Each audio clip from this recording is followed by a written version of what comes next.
Well, I did a sports science degree in Nottingham in the late 80s. Loved sport, always loved sport, played loads of sport at school. And then drifted around a bit and then got involved in the Paralympic movement when I moved to New Zealand in the, must have been the mid-90s, I think. And then did the Paralympic movement, anti-doping in the Paralympic movement, and now on to anti-doping. And I suppose what's interesting is the fact that the Paralympic movement is all about values and all the good things about sport, and so it's quite a natural move to get into anti-doping, which is, in my view, the same. It's all about values and the good things about sport.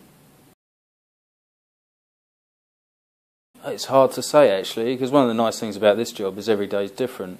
I mean, I've got 4 directors, so I've got a director of communications and education, legal, operations, and also business support, so I'm involved with them a lot because they're the ones whose teams are delivering. I tend to have a reasonable international focus as well because of the role I've got within the Council of Europe, and also the fact that UK anti-doping is part of the international landscape, so following what's going on internationally.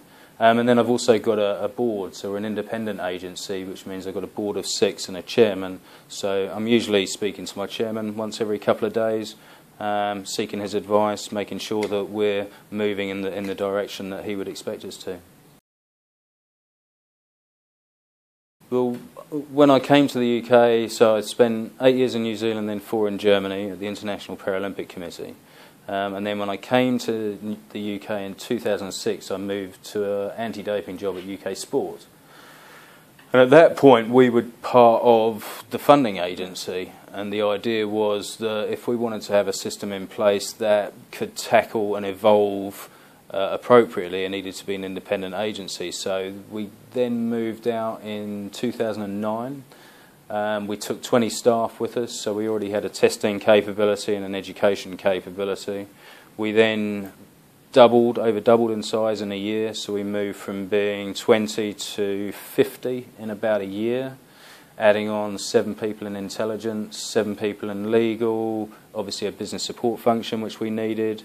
And I think the real challenge for us was we weren't designed to deliver the games, but we were designed to have an impact on the games. And December 2009 through to July 2012, we were doing a lot of activity while building an organisation that was designed to improve the delivery of the games.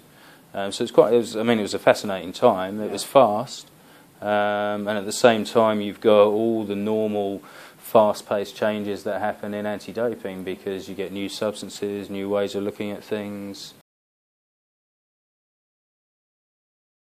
Well, funny, because we just had the national anti-doping organisations and the organising committees from the next 4 editions of the Olympic and Paralympic Games, plus the candidate cities for a 2-day, I suppose, really to tell them what we learned. And what did we learn? Get yourself involved with law enforcement, because it is the way forward. It's got to be the future. Doping is an increasing social phenomenon. And law enforcement has the tools and the capability to help. I think the second one is get your partners in place and understand what they need, because we see too often in sport thinking it can tackle these things on its own, and you have to understand that there's different stakeholders out there who can help.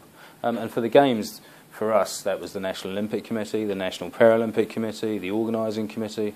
The number of stakeholders that we're engaged with is phenomenal, even on a domestic level.